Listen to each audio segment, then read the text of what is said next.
माँ ने मुझे फोन पर बताया, घर के पीछे की तरफ जो खाली जमीन थी ना, वहां पर एक नया कमरा बनवा लिया है। इतने सालों के बाद जैसे ही अपने घर में कदम रखा, कुछ अलग सा लगा। माँ, ये घर के पीछे की तरफ नया कमरा बनवाने की क्या जरूरत थी? अरे बेटा, घर के पीछे दूर दूर तक खाली जमीन है।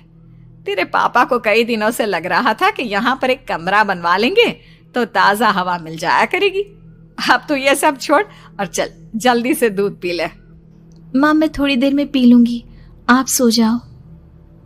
मैंने दूध का गिलास उठाकर उस खिड़की में रख दिया। पता नहीं कब आंख लग गई। अचानक से खिड़की के पल्लों के खड़कने की तेज आवाज आई।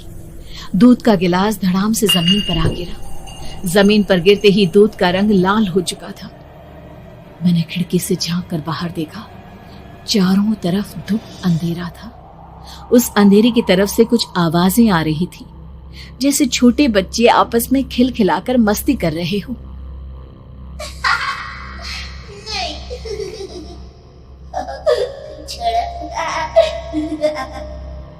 इतनी रात को इतने घनघोर अंधेरे में बच्चों की आवाज कैसे आ रही है? घड़ी में वक्त देखा तो ठीक 12 बजे थे। देखकर मैं सन्न रह गई। बुरी आत्माओं और भूतों की कई कहानियां मैं सुन चुकी थी। वक्त भी कुछ ऐसा ही था। ऊपर से मैं प्रेग्नेंट। सुना था कि ऐसे वक्त में अक्सर बुरी आत्माएं औरतों का पीछा करती है, तो क्या मेरे पीछे भी? पसीने से तरबतर बड़ी मुश्किल से, जैसे कांपते हाथों से मैंने उस खिड़की को बंद किया। जल्दी से जल्दी उस कमरे से बाहर निकलकर माँ के पास जाने के बारे में सोचा, लेकिन जैसे ही दरवाजे की तरफ पलटी, लगा कोई साया हवा की स्पीड से दरवाजे के सामने से गुजर गया। मेरे गले में अटक कर रह गई। मैं जोर से चीख कर माँ को बुलाना चाहती थी, लेकिन वो आवाज खुद मेरे कानों तक नहीं पहुंच पा रही थी। तो माँ तक कैसे पहुंचती? खिड़की के पल्ले एक बार फिर तेज हवा के झोंके से धड़ाम करके खुल गया और पूरी ताकत से मैं चीख पड़ी। जानती थी मेरी चीख की आवाज सुनकर कुछ ही सेकंड में माँ वहां पहुंच जाएगी, लेकिन ऐसा कुछ हुआ ही नहीं। मेरा कलेजा डर के मारे फटा जा रहा था। आखिर माँ ने मेरी आवाज क्यों नहीं सुनी? इतनी गहरी नींद में तो माँ कभी नहीं सोती।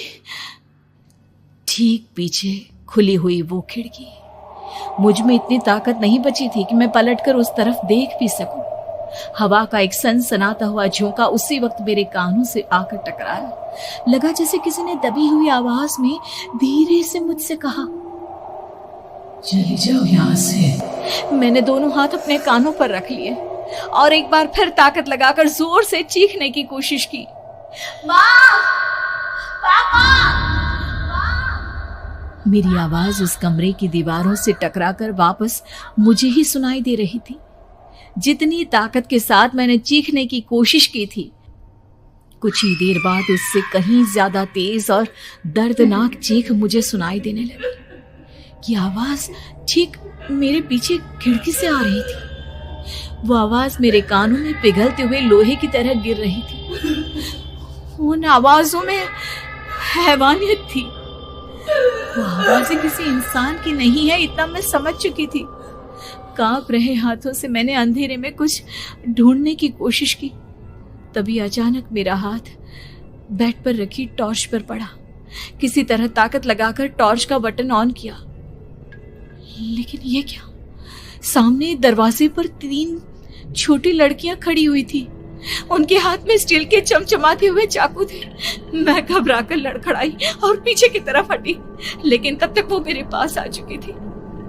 उनकी गर्दन टेढ़ी थी और उनके हाथों के वो चाकू मेरे पेट को निशाना बनाने को तैयार।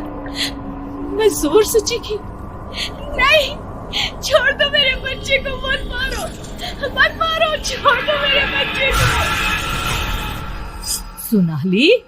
सोनाली, क्या हुआ बेटा? तू इतनी डरी हुई क्यों है? उठ बेटा, क्या हुआ? हड़बड़ाकर मैंने अपनी आंखें खोली। देखा तो दिन निकल आया था। माँ मुझे जगा रही थी। मेरा चेहरा पूरा पसीने से लथपथ था। क्या हुआ बेटा? तुमने कोई बुरा सपना देखा क्या? मैं अभी तक अपने पूरे होश में नहीं थी। वो